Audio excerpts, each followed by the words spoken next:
It was an average day.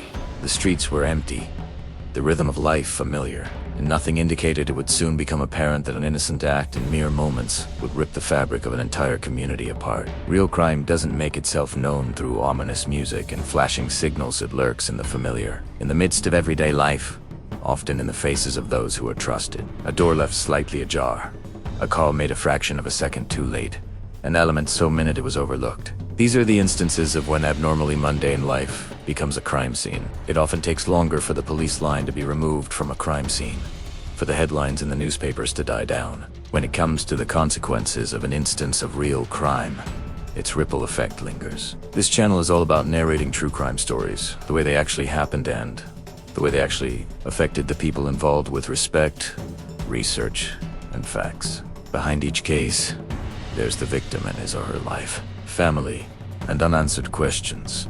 And the investigation has to battle constraints, errors, and the passing of time to find the facts. In TSBDO, we will take you through a true case of criminal activity from the instance the crime was reported, all the way to the end when the facts came to light. There will be no dramatization or malarkey.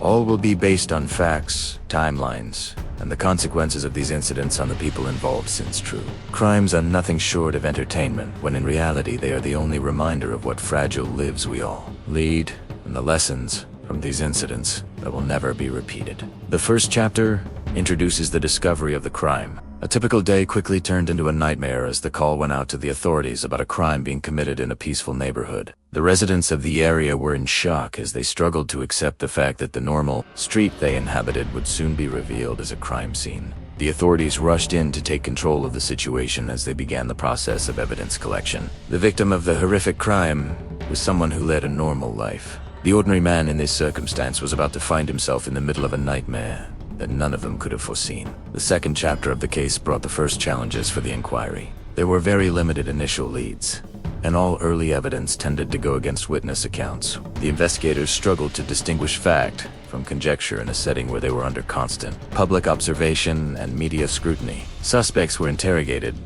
but they were all ruled out later on, and misinterpreted clues threatened to jeopardize all efforts.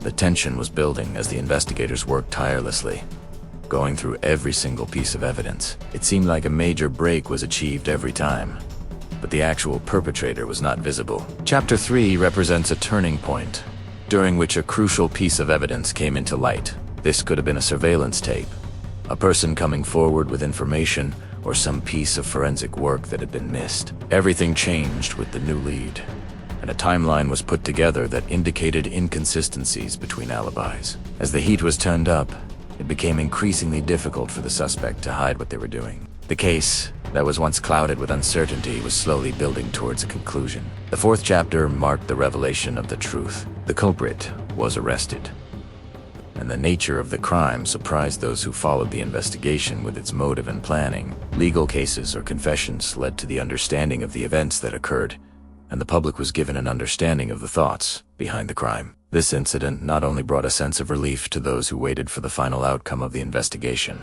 but it also brought emotional trauma to the family and friends of the victims. The ending of the investigation also showcased the dedication and hard work that the police put into unearthing the truth about the shocking incidents of violence. The final chapter explores the survivor and impact phase. The crime affected the community in a very enduring way that shaped awareness, police procedure, and occasionally, public policy. Loved ones mourned, and loved ones missed their family members. The event is a reminder and holds lessons for communities on vigilance and trust, and the transient nature of life. Justice may have been served, but memories for everyone involved. A reminder that behind every news story is a human experience that is to be remembered and not sensationalized, for lessons to be learned for tomorrow. The lesson from the story we've just uncovered is that true crime is, sadly, not just about stories, but about real people, real families, real communities. Every crime is associated with lives shattered, even if justice is what brings closure. While these crimes happen, their after effects remain long after they're no longer making headlines.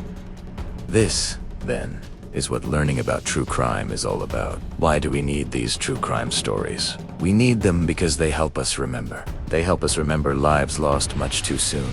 If you enjoyed this video, Be sure to hit that subscribe button to stay up to date on future in-depths of crime investigations. Like and share this video if you enjoy factual storytelling, and comment below with any thoughts you have about this investigation and any other crime story that you would like to hear about in future videos. Your feedback and support mean the world to us and help us to continue searching and sharing crime investigations such as this one in the way that it is due.